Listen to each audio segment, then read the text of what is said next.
Hello students, कैसे हैं आप सब लोग। मैं तेज पांडे आप सभी लोगों का देहरादून डिफेंस एकेडमी में वेलकम करता हूं। होप करता हूं आप सब लोग अच्छे होंगे, पढ़ाई कर रहे होंगे और जितनी भी वीडियो बनाई है वो सबको देखा होगा और बहुत कुछ सीखा होगा। ठीक है, हम स्टार्ट करते हैं आज अपना न्यूमेरिकल का वीडियो नंबर 3, क्योंकि हमने लास्ट 2 वीडियो से न्यूमेरिकली कर रहे हैं क्योंकि वो बहुत ज़रूरी होता है फिजिक्स के लिए। हम आगे भी कुछ न्यूमेरिकल्स करेंगे। ये वो क्वेश्चंस हैं जो मैंने पहले आपको सेल्फ प्रैक्टिस के लिए दिया था। ठीक है, तो उसको मैंने सोचा एक बार खुद भी सॉल्व करा दूँ। क्लियर है? तो उसी के लिए मैंने इस पर एक वीडियो बनाई है। चलो स्टार्ट करते हैं। क्वेश्चन ये है कि find the dimension of A cross B, ठीक है, in the relation P is equal to B minus x square upon 80। वो P के पहले माइनस नहीं है, इसे ध्यान रखना, वो क्या है, सिर्फ डैश है।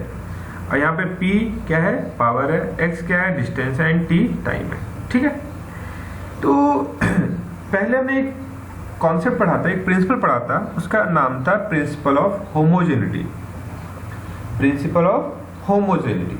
तो प्रिंसिपल ऑफ होमोजेनिटी ये कहता है कि बोथ साइड की जो डायमेंशन होती है वो इक्वल होती है। ठीक है, एक तो ये बात। एक और हमने पढ़ा था, वो मैंने ऐसे क्वेश्चन करा दिया था आपको कि L plus L is equal to L and L minus L is equal to L. तो यहाँ पे बताने का मोटिव ये था कि अगर हम 2 यूनिट को ऐड करते हैं तो वो रिजल्ट जो भी कुछ आ रहा है न्यूमेरिकली कोई टेंशन नहीं, लेकिन जो यूनिट आएगी वो वही आएगी। ये नहीं कि यूनिट का भी डबल हो जा रहा हो, यूनिट वही रहती है। या माइनस कराओ तब भी यूनिट वही रहती है। यही हाल यहाँ पे भी यूज करना होगा हमें। ठीक है, तो पहले हम एक ही देखते हैं। तो ऊपर क्या है कि b माइनस एक्स स्क्वायर। तो सीधी सी बात है, अगर ये दोनों यूनिट माइनस हो रही होंगी, ठीक है, तो अगर और फिर हमें आगे यूज करना होगा, हम दोनों का यूज तो नहीं कर सकते। क्यों? क्योंकि डायमेंशन माइनस नहीं होती, डायमेंशन प्लस भी नहीं होती। तो हमें क्या करना होगा, इन दोनों b माइनस एक्स स्क्वायर के प्लेस पे कोई सिंगल डायमेंशन रखनी होगी।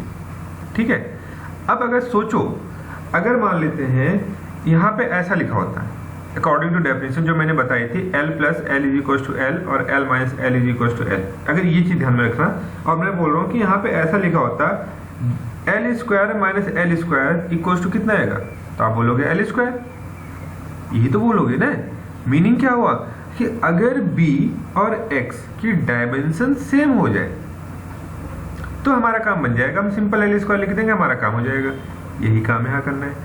तो वही लिखा है आपके लिए सॉल्यूशन कि dimension of b is equal to dimension of x square और x इज ए डिस्टेंस। तो डिस्टेंस की डायमेंशन क्या हो जाती है, एल स्क्वायर। तो m0 L2 T0। ठीक है, अब आगे बढ़ते हैं। तो नेक्स्ट लाइन में है कि dimension of p is equal to, अब बात वही आ गई ना कि b माइनस एक्स स्क्वायर के प्लेस पे हम क्या पुट करें।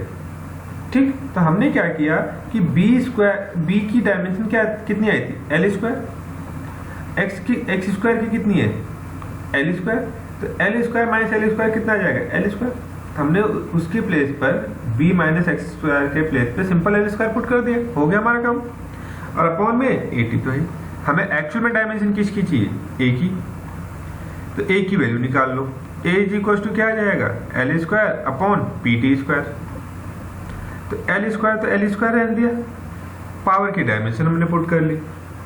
ठीक है, तो कितनी हो जाती है, m L2 T माइनस 3 और एक t बगल में है। ठीक, तो होगा क्या इससे, अब अगर देखो तो एल स्क्वायर से एल स्क्वायर तो कट गया। ठीक, और जो m है उसको जरा ऊपर लेके जाओ, m टू द पावर -1 और t की पावर -3 जगह है, ये जगह t की पावर 1 है। तो बेस सेम तो पावर से ऐड कर दो, तो t टू द पावर -2 आ जाएगा। अब उस -2 को अगर ऊपर लेके जाते हो तो कितना आंसर आ जाएगा, t स्क्वायर। तो हमारा जो फाइनल आंसर बना, dimension of a is m-1 t square. ठीक है, तो लेकिन हमें चाहिए क्या था, a क्रॉस b। तो a की डायमेंशन निकाल चुके हैं, b की डायमेंशन निकाल चुके हैं, दोनों के मल्टीप्लाई करा दो, हमारा काम बन गया। ठीक है, हमारा काम हो जाएगा। ये शायद थोड़ा सा गलत कर रखा है मल्टीप्लाई में, क्योंकि भाई देखो m-1 है और t स्क्वायर है, ठीक है, t2 है, मतलब एक ही डायमेंशन, और b की डायमेंशन है सिर्फ L2 है, m0 है, t0 है। तो m की अगर कराएंगे हम, m की पावर कितनी आनी चाहिए, -1, तो आप यहाँ पे m की पावर -1 पुट करना, L2 ठीक है और T2 भी ठीक है, तो बस यहाँ पे m टू द पावर -1 जिसको m इनवर्स कहते हो, तो ये आंसर आएगा, ठीक है। और जब यूनिट लिखने की बात आती है तो अगर डायमेंशन आपके पास है तो यूनिट आप समझ लो लिख चुके हो। कैसे, m किसके लिए यूज होता है, मास के लिए, और मास की यूनिट क्या होती है, केजी, m के प्लेस पे केजी लगा दो, उसकी पावर कितना था, -1 लगा दिया। L किसके लिए आता है, लेंथ, लेंथ की यूनिट मीटर, वो भी लिख दिया, मीटर स्क्वायर, और T किसके लिए, सेकेंड, वो भी लिख दिया। समझ में आ गई बात, यही चीज करें। नेक्स्ट देखते हैं, in the equation y is equal to a sine omega t minus kx, ठीक है, ये आपके पास इक्वेशन दे रखी है। तो t and x stand for time and distance, ठीक, respectively. Obtain the dimensional formula for omega and small K. तो वो जो आपको W की तरह दिख रहा है वो W ना होकर के क्या है, ओमेगा कहते हैं अब इसे, ठीक है। तो W थोड़ा सा अलग टाइप से लिखना और ओमेगा थोड़ा अलग टाइप से लिखना, ताकि खुद भी डिफ्रेंशिएट कर सको कहाँ ओमेगा लिखा है और कहाँ W लिखा है, ठीक है। खैर, अब अगर देखो 10th क्लास तक ट्रिग्नोमेट्री पढ़ी है थोड़ी सी, तो है क्या, वहां पे पढ़ा होगा ना साइन थीटा, कॉस थीटा। तो साइन के बाद जो ब्रैकेट, साइन के बाद जो भी कुछ लिखा जाएगा एक ब्रैकेट में, वो उसका एंगल होता है, ठीक है। यहाँ पर क्या लिखा है उसी के प्लेस पे, ओमेगा टी माइनस के एक्स, ये पूरा एंगल है, ये पूरा एंगल है, ठीक है। और एक चीज ध्यान रखना, एंगल की कोई भी डायमेंशन नहीं होती, एंगल की कोई भी डायमेंशन नहीं होती। वो अलग चीज है कि एंगल के प्लेस पे प्रेजेंट जो इंडिविजुअल क्वांटिटी है उनकी अपनी डायमेंशन हो सकती है, लेकिन ओवरऑल एंगल की कोई भी डायमेंशन नहीं होती। तो ऐसे ही मतलब क्या हुआ, ओमेगा टी की डायमेंशन नहीं होगी और के एक्स की भी डायमेंशन नहीं होगी, ठीक है। अगर इन दोनों की डायमेंशन नहीं होगी तभी तो पूरे एंगल की डायमेंशन नहीं होगी, ठीक है। और इन दोनों की डायमेंशन ना होने का मीनिंग क्या होगा, इनकी डायमेंशन 1 हो गई, क्योंकि m0 होगा, L0, T0 सब 0 है। तो यही लिखा है यहाँ पे कि ओमेगा टी, ये ब्रैकेट लगा दिया, इसका मतलब हो गया dimension of omega T is equal to 1। हमें चाहिए था ओमेगा की डायमेंशन, तो dimension of omega is equal to 1 upon T. तो final result is m0 L0 t minus 1। वो मिसप्रिंट है, तो उसको आप सही कर लोगे, वो L-3 नहीं है, वो t-1 है, ठीक है, ओके। सिमिलरली kx की, इसकी भी डायमेंशन 1 हो जाएगी क्योंकि भी डायमेंशन लेस होगा, तो k is equal to 1 upon x, तो यहाँ पे हो जाएगा L पावर -1। लेकिन जब डायमेंशन के टर्म में लिखेंगे हम क्या बोलेंगे, m0 L-1 t0। हो गया हमारा ओमेगा और t की डायमेंशन, खत्म बात। समझ में आ गई बात। एक और ये छोटा सा क्वेश्चन है, इसमें कह रहे हैं कि रूल आउट और accept the following formula for kinetic energy on the basis of dimensional argument. तो कह रहे क्या हम डायमेंशनल आर्ग्यूमेंट मतलब डायमेंशनल कॉन्सेप्ट के बेस पर क्या ये बता सकते हैं कि कौन सा काइनेटिक एनर्जी के लिए फॉर्मूला वैलिड है और कौन सा नहीं है, ठीक है। वैलिड का मतलब ये नहीं कि आप कहो कि भाई काइनेटिक एनर्जी का तुमने हाफ mv² पढ़ा है, बस यही हो सकता है। होता क्या है कि अलग अलग जब कंडीशन पढ़ोगे, आगे आपके पास एक चैप्टर है गैस का, काइनेटिक थ्योरी ऑफ गैस, वहाँ पे पढ़ोगे तो वहाँ पे एनर्जी का फॉर्मूला अलग मिलेगा, ठीक है। तो उस हिसाब से कह रहा है कि अलग अलग कंडीशन पे अलग अलग हो सकती हैं, बट बेसिक फॉर्मूला तो खैर हाफ mv² ही है।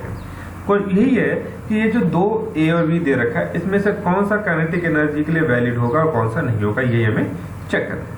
तो कैसे करना है, तो करना ये है हमें कि देखो जैसे 3/16 mv² है, ये किसकी वैल्यू होगी, काइनेटिक एनर्जी की, अकॉर्डिंग टू क्वेश्चन। तो kinetic energy is equal to 3/16 mv²। तो करना क्या है, हमें बोथ साइड की डायमेंशन निकाल लेनी है।